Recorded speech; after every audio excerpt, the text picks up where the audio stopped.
Good evening everyone, তোমরা সবাই কেমন আছো? আশা করি তোমরা সবাই খুব ভালো আছো। আমিও খুব ভালো আছি। আজ দুপুরে রেডি হয়ে আমি বেরোতে যাব, আর সেই সময় বৃষ্টি।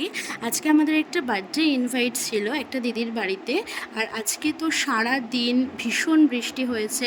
আমাদের বেরোতে বেরোতে প্রচুর লেট হয়ে গেছে। এই যে আমি, আমার দুই বৌদি আর পুচকিগুলো মিলে রেডি হয়ে বেরিয়ে পড়েছিলাম দিদির বাড়ি যাওয়ার উদ্দেশ্যে। আমরা খুব সুন্দর করে সেজে নিয়েছিলাম, দেখো সবাইকে কত সুন্দর লাগছে। দিদির বাড়ির সামনে যে মাঠটা, এত বৃষ্টি হয়েছে, মানে কি জল জমে গেছে তোমরা দেখতেই পাচ্ছ। তারপরে আস্তে আস্তে আমরা দিদির বাড়ির সামনে চলে গেছিলাম। দিদির বাড়ির সামনেও প্রচুর জল, মনে হচ্ছে আমি পুকুর থেকে হেঁটে যাচ্ছি। যাই হোক, দিদির বাড়িতে পৌঁছে গিয়েছি। এবার গিফট দিয়ে দেবো।